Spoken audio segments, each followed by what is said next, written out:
ओम नमस्कार मित्रों। दुनिया की परिस्थिति देखकर अब स्पष्ट होने लगा है कि अपना यह विश्व अब विश्व युद्ध की ओर जा रहा है। मित्रों, अभी तक तो 2 विश्व युद्ध दुनिया ने देख लिए हैं। उतना नुकसान पहले विश्व युद्ध में नहीं हुआ था जितना दूसरे विश्व युद्ध में हुआ। दूसरे विश्व युद्ध में प्रथम बार एटम बम का उपयोग हुआ था।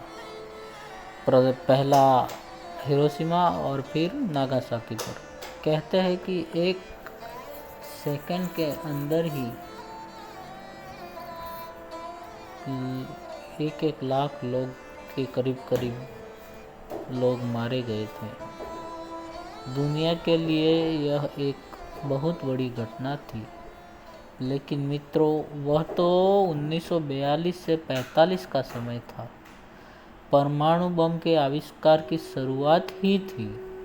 उस घटना को आज तक लोग भूल नहीं पाए हैं। उस समय के विनाशकारी परमाणु हथियारों से आज के परमाणु हथियार कई गुना विनाशकारी है। कहते हैं कि इस समय इतने बम बनकर तैयार है कि पूरी पृथ्वी 2500 बार नष्ट हो जाए। तो सोचिए, ये जो हथियार बने हैं उसमें से कुछ हिस्सा ही उपयोग करते हैं, तब भी इस विश्व की क्या दशा होगी। ऐसे में हमें कहाँ छुपना चाहिए कि हम इन विनाशक हथियारों की भेंट न चढ़े। इस पर संत कबीर जी ने हमें बचने का रास्ता बताया है। कबीर जी ने कहा है, चलती चक्की देख कर दिया कबीरा रोई, 2 पाटन के बीच में साबुत बचा ना कोई। कबीर जी देख रहे हैं कि उस महाकाल की चक्की चल रही है। एक तो नित्य संसार में चक्की चलती है जिसमें आए दिन लोग पिसे जाते हैं, अर्थात जिसका काल आ गया वो मृत्यु को प्राप्त होता है। यह चक्की की स्पीड लो है। इसको कहते हैं, ये नित्य संसार की चक्की है।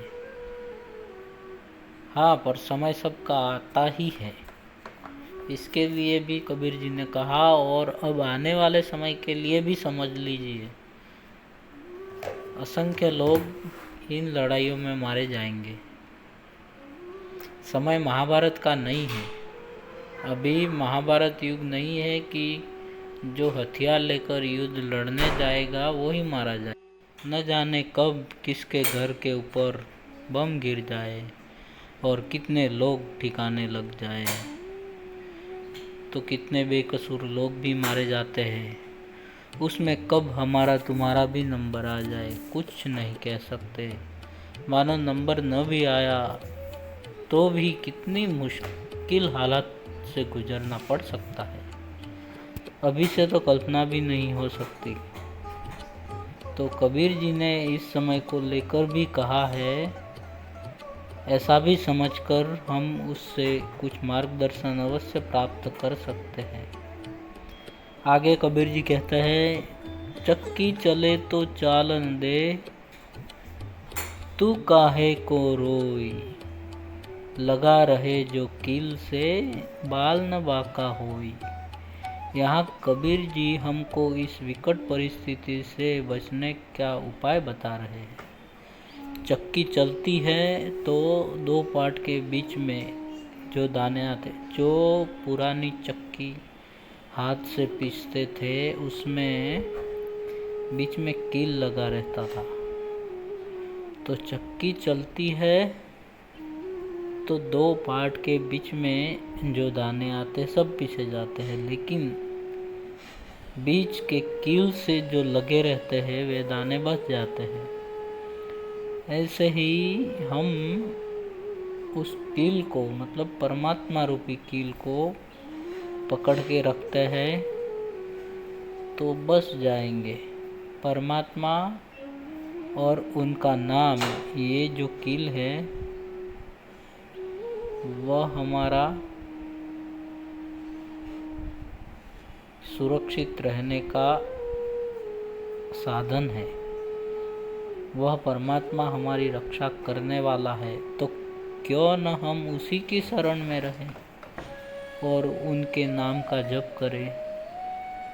इसी कील से लगे रहने को कबीर जी ने कहा है। अब पूज्य संत श्री आशाराम जी बापू ने भी एक और तार्किक उपाय बताया है, जिसको अपना करके भी अवश्य सुरक्षित रह सकते हैं। संतों का संग करने से जीवन में हर समस्या का समाधान पाने की शक्ति आ जाती है। तो पूज्य आशाराम जी बापू ने भी ऐसी परिस्थिति उत्पन्न होने पर कैसे बचना है यह बताया है। एक बहुत पुराने प्रवचन में पूज्य बापू जी ने कहा है, शायद वो 80 के दशक का प्रवचन हो सकता है। तब भी प्रवचन के दरमियान कहा था कि न करे नारायण यदि तीसरा विश्व युद्ध छिड़ जाता है तो बड़े बड़े शहर की जहाँ घनी आबादी होती है उस पर बम गिरते हैं और सब सफाया हो जाता है। फिर जहाँ एकल दोकल पहाड़ियों में इधर उधर एकल दोकल जो लोग रहते हैं वो बच जाते हैं। फिर उनसे विस्तार होता है। फिर 1-2 पीढ़ी के बाद कोई कहेगा कि एक इतना छोटा सा डिब्बा आता था, मतलब टीवी, जिसमें दिल्ली में बैठकर कोई बोलता था तो दिखाई सुनाई पड़ता था। तो लोग मानेंगे नहीं, आश्चर्य करेंगे। हालांकि ये प्रवचन जब का है तभी तो मोबाइल का आविष्कार भी नहीं हुआ था। तो हम यहाँ मोबाइल को भी समझ सकते हैं। जो भी हो, लेकिन इससे हमको समझ में आता है कि यदि तीसरा विश्व युद्ध हो जाता है तो बहुत कुछ नष्ट हो जाएगा। टेक्नोलॉजी का तो नामो निशान नहीं रहेगा। और दूसरी बात, महत्वपूर्ण बात यह समझ में आती है कि हमें कैसे बचना चाहिए। तो संत की बात से हमें यह पता चलता है कि हमें बचने के लिए क्या करना चाहिए। इतने में तो सब समझ ही जाते हैं। जहाँ निर्जन स्थान हो वहाँ चले जाना चाहिए, तो सुरक्षित रहेंगे। बम गिराएंगे तो बड़ी घनी आबादी के अंदर गिराए जाएंगे। 1-2 लोगों के लिए कोई बम नहीं गिराएगा। तो हमें आशा है कि संतों की इन बातों से हमको सुरक्षा की कुंजी मिल गई होगी।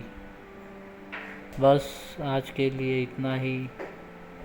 आप जिनके लिए शुभ कामना करते हैं उन तक भी यह बात अवश्य पहुँचाए।